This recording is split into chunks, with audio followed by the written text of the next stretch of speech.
আসসালামু আলাইকুম। এটিএন বাংলার সংবাদে সবাইকে স্বাগত জানাচ্ছি ফাতিহা শাফি। বকেয়া বেতন ও ক্ষতিপূরণের দাবিতে আজও আশুলিয়া ও গাজীপুরে সড়ক অবরোধ করেছেন পোশাক শ্রমিকরা। ঢাকা টাঙ্গাইল মহাসড়ক অবরোধ করে বিক্ষোভ করায় প্রায় ২০ কিলোমিটার এলাকায় যানজট সৃষ্টি হয়েছে। ওদিকে গাজীপুরেও ঢাকা ময়মনসিংহ সড়ক অবরোধ করে রাস্তায় বসে বিক্ষোভ করছে পোশাক শ্রমিকরা। সোমবার গুলিবিদ্ধ হয়ে একজনের মৃত্যু ও ৪ জন আহতের ঘটনায় সাভার শিল্পাঞ্চলে থমথমে পরিস্থিতি বিরাজ করছে। শিল্প এলাকায় শ্রমিকদের মধ্যে গুজব ছড়িয়ে অনুপ্রবেশকারীরা উত্তেজনা সৃষ্টি করছে বলে মন্তব্য করেছেন শ্রম উপদেষ্টা। অপরদিকে আইন শৃঙ্খলা পরিস্থিতির উন্নতি হচ্ছে বলে জানিয়েছেন সরকারের স্বরাষ্ট্র উপদেষ্টা। সচিবালয়ে আইন শৃঙ্খলা বিষয়ক বৈঠক শেষে স্বরাষ্ট্র উপদেষ্টা অবসরপ্রাপ্ত লেফটেন্যান্ট জেনারেল জাহাঙ্গীর আলম চৌধুরী বলেন, এবার দুর্গাপূজা আগের যে কোনো সময়ের চেয়ে নির্বিঘ্নে উদযাপিত হবে। তিনি জানান, দুর্গাপূজার নিরাপত্তায় প্রয়োজনীয় সব পদক্ষেপ নেওয়া হয়েছে। দিনে দিনে আইনশৃঙ্খলা পরিস্থিতির উন্নতি হচ্ছে বলেও জানান স্বরাষ্ট্র উপদেষ্টা। এ সময় শ্রম উপদেষ্টা আসিফ মাহমুদ সজীব ভূঁইয়া বলেন, শিল্প এলাকায় শ্রমিকদের মধ্যে নানা ধরনের গুজব ছড়ানো হচ্ছে, তাদেরকে শনাক্ত করে আইনের আওতায় আনা হচ্ছে বলেও জানান তিনি।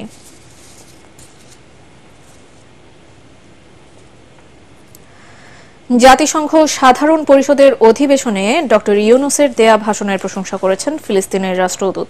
সকালে রাষ্ট্রীয় অতিথি ভবন যমুনায় অন্তর্বর্তী সরকারের প্রধান উপদেষ্টার সাথে সৌজন্য সাক্ষাৎ করে বাংলাদেশে নিযুক্ত দেশটির রাষ্ট্রদূত ইউসুফ রামাদান এ প্রশংসা করেন। বৈঠকে পারস্পরিক স্বার্থ, ফিলিস্তিনের পক্ষে বিশ্ব সম্প্রদায়ের সমর্থন, গাজায় গণহত্যা এবং মধ্যপ্রাচ্যের উত্তেজনা নিয়ে আলোচনা হয়। এ সময় ফিলিস্তিন ও দেশটির জনগণের প্রতি বাংলাদেশের সমর্থন অব্যাহত রাখার কথা জানান ডক্টর ইউনূস। তিনি আশা করেন ফিলিস্তিনিরা তাদের কাঙ্ক্ষিত স্বাধীন রাষ্ট্র পাবে। সাক্ষাৎকালে রাষ্ট্রদূত জানান, বাংলাদেশ থেকে শিক্ষা নেওয়া প্রায় ৬০ জন ফিলিস্তিনি চিকিৎসক বর্তমানে গাজায় চিকিৎসা সেবা দিচ্ছে। আরও ২০০ শতাধিক ফিলিস্তিনি শিক্ষার্থী বাংলাদেশে উচ্চশিক্ষা নেওয়ার জন্য অপেক্ষা করছে বলেও উল্লেখ করেন তিনি।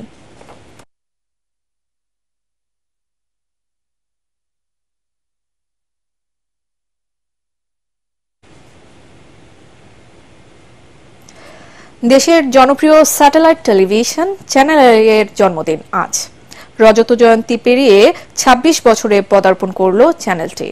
এবার জন্মদিনের অনুষ্ঠান সংক্ষিপ্ত করেছে প্রতিষ্ঠানটি। তাদের পরিবারের সদস্যদের একদিনের বেতন প্রদান করা হচ্ছে, বৈষম্য বিরোধী ছাত্র আন্দোলনে আহতদের চিকিৎসা এবং বন্যায় ক্ষতিগ্রস্তদের জন্য। জন্মদিন উপলক্ষে চ্যানেল আই পরিবারকে শুভেচ্ছা জানিয়েছেন এটিএন বাংলা ও এটিএন নিউজের চেয়ারম্যান ডক্টর মাহফুজুর রহমান। তার পক্ষে তেজগাঁওয়ে চ্যানেল আই কার্যালয়ে ফুলেল শুভেচ্ছা ও কেক নিয়ে যান এটিএন বাংলা বার্তা বিভাগের পরিচালক হাসান আহমেদ চৌধুরী কিরণ ও অনুষ্ঠান এবং সম্প্রচার উপদেষ্টা তাশিক আহমেদ। চ্যানেল আইকে শুভেচ্ছা জানাই এবং একই সাথে চ্যানেল আইকে ধন্যবাদ জানাই এই কারণের জন্য, তারা অত্যন্ত বড় পরিসরে এবার আয়োজনটি করেন। এই কারণের জন্য বন্যার্থদের সাহায্যার্থে এবং দেশের সার্বিক পরিস্থিতি বিবেচনা করে এটিএন বাংলা এবং চ্যানেল আই বাংলাদেশের প্রথম সারির প্রথম দিককার টেলিভিশন, এবং এই দুটো টেলিভিশন গণমাধ্যমের কথা বলছে। এই দুটো টেলিভিশন সাধারণ মানুষকে যেভাবে উদ্বুলিত করে দেশের জন্য, জনতার জন্য, ছাত্রদের জন্য কথা বলেছে, আমরা চ্যানেল আইকে শুভকামনা জানাই।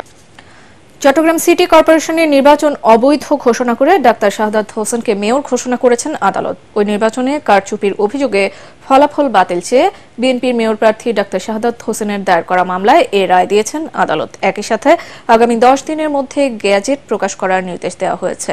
নির্বাচনী ট্রাইব্যুনাল এবং যুগ্ম জেলা ও দায়রা জজ মোহাম্মদ খায়রুল ইসলাম আমিনের আদালত এ রায় দেন। ২০২১ সালের ২৭ জানুয়ারি সিটি কর্পোরেশন নির্বাচন হয়। ওই নির্বাচনে মেয়র নির্বাচিত হন আওয়ামী লীগের প্রার্থী রেজাউল করিম চৌধুরী।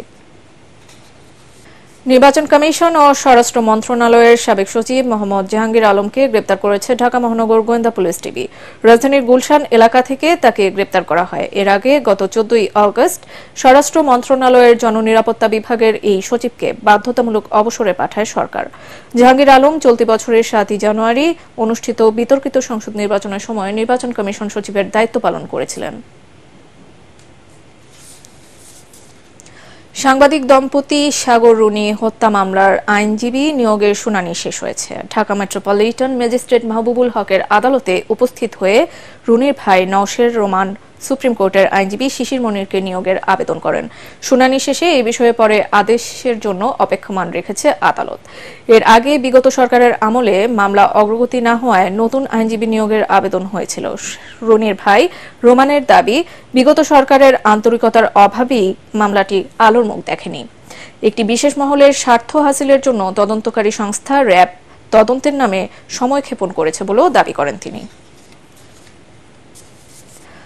কানপুর টেস্টে বাংলাদেশকে 7 উইকেটে হারিয়ে হোয়াইট ওয়াশ করেছে ভারত। মাত্র 95 রানের জয়ের লক্ষ্যে খেলতে নেমে দলের 18 রানে রোহিত শর্মার উইকেট হারায় স্বাগতিক দল। 34 রানে শুভমান গিলকেও আউট করেন মেহেদী হাসান মিরাজ। এরপর ঋষভ পান্ডে আর বিরাট কোহলির জুটিতে জয় নিয়ে মাঠ ছাড়ে স্বাগতিক দল। এর আগে 2 উইকেটে 26 রান নিয়ে শেষ দিনের খেলা শুরু করেন মমিনুল হক এবং সাদমান ইসলাম। দলের 36-এ মমিনুল আউট হন রবিচন্দ্রন অশ্বিনের বলে। এরপর 91 রানে শান্তর বিদায়ের সাথে তাসের ঘরের মতো ভেঙে পড়ে টাইগারদের ইনিংস। তাতে 145 রানে অল আউট হয় নাজমুল হোসেন শান্তর দল। সাদমান আউট হন হাফ সেঞ্চুরি হাঁকিয়ে। বাংলাদেশ প্রথম ইনিংসে অল আউট হয় 233 রানে। জবাবে 9 উইকেটে 285 রান তোলে স্বাগতিকরা। পরবর্তী সংবাদ দেখার আমন্ত্রণ জানিয়ে এখনকার মতো শেষ করছি। এটিএন বাংলার সংবাদ ইউটিউবে দেখতে ব্রাউজ করুন youtube/ATN Bangla News। সাথে থাকার জন্য ধন্যবাদ।